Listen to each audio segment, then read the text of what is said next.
Wow, what's up? This is Platinum No Limit Rap Artist, Mr. Serv-On from Historic No Limit Records, man. And I'm coming up next. Only Touch Greatness podcast, man.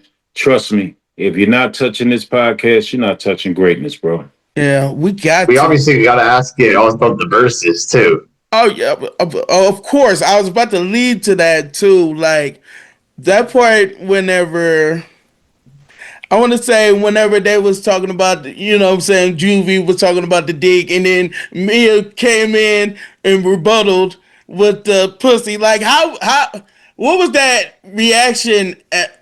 Like, what was your reaction whenever they was No, doing that? you want to be honest? Yeah. Everybody was we went in as underdogs for some reason. A lot of people act like we just was gonna get slaughtered, right? And so we let all of them talk. BG, which is all of them the homies, and they talk. We let them talk. We never heard none of us talking like, yeah, we about to do this, and they can't do this, and we didn't do none of that because we knew the difference, and the difference was, you know, Cash Money was always for the guys that made it and they got money. They stunners. We was for the guys that didn't have money. And there's more people in the world that don't have money than people that do. You see what I'm saying? Facts. So we knew, and then we had the mastermind. We had KL. KL knew what songs to put together. He knew what songs to do rebuttals, and they was and they always and afterward would kill me. I love them all still, because I really went at some people on Instagram and say, "Oh y'all not take that L now. Y'all always talking that talk." And the thing about it was, KL understood and knew what the rebuttal should be because that then afterward everybody they excuse, boy, we ain't have Wayne, we ain't have this and that. Well, we ain't have Simmered and we ain't have Mystical. My man right there. Now Yeah. imagine you And give them Magic. Wayne. You give them Wayne, exactly. But you just even just the people that are just still alive, you give them Wayne. Okay, cool. Which and then if you ain't bringing Drake and Nicki, but you give them Wayne and we in the end church and we got Mystical and we got C. We still landslide them.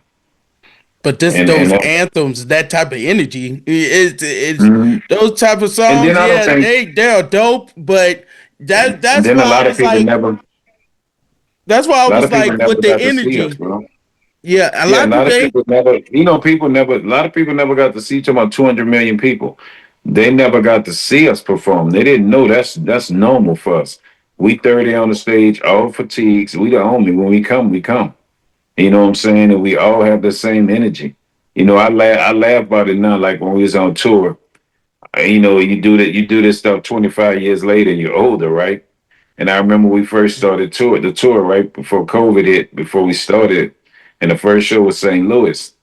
And when it's different when you 25 years old, man, and 23, 22, you jumping around on stage 2 hours, man.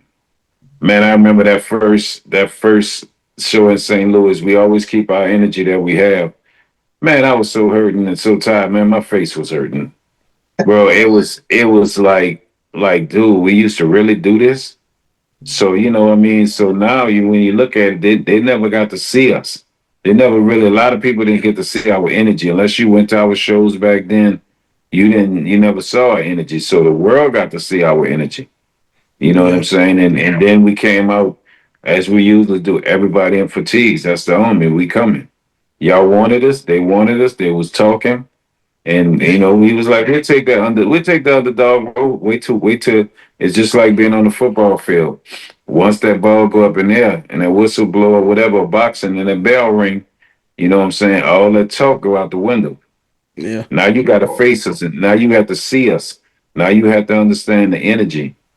You know what I'm saying? And we in unison. We know every word of everything Pete's saying, and so we energy to the end, from the beginning to the end.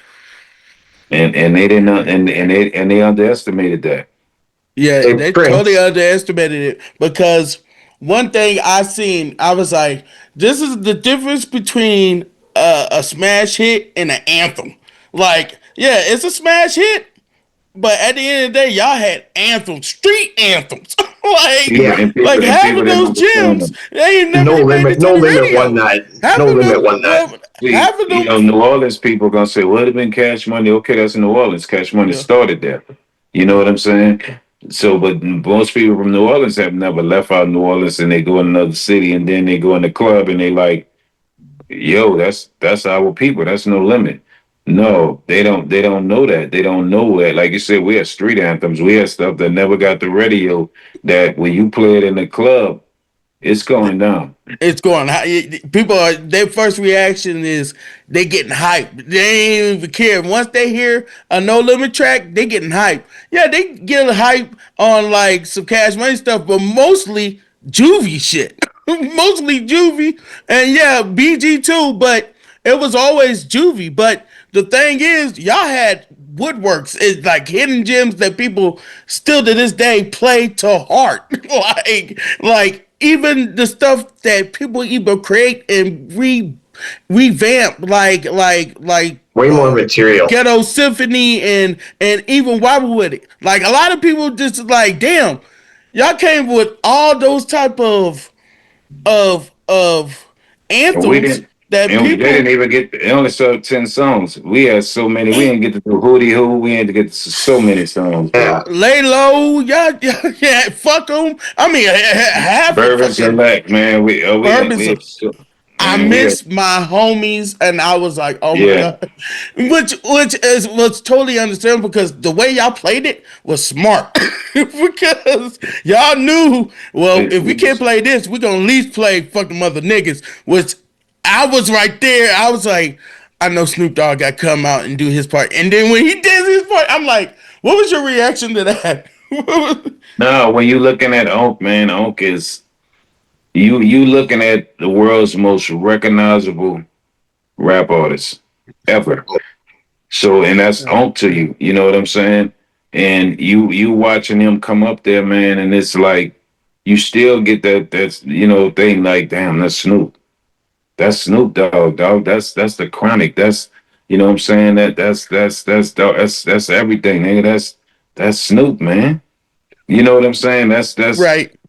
like all you can say is that's Snoop. You still, even though he walk up, nephew, what up, sir? What's happening? What's up, cuz? And you still when he walk away, you look at him like he got a glow. Like, man, that's Snoop. The most recognizable, biggest rap star in the world. Everybody knows, including your None. grandma. I mean, Drake, all them that did their thing. They huge, but ain't nobody bigger than Snoop. No. Snoop the Yeah. most recognized. Snoop could walk down the street in the North Pole past igloos, and they gonna know who he is. You You can understand? walk through an old folks' home at my grandma's house and know who it is. Man, grandmothers know who Snoop is, Yeah. man. Hey, the most recognizable person I'll be telling people all the time is Stone Cold and Snoop. I be like, I put it Jesus. like this.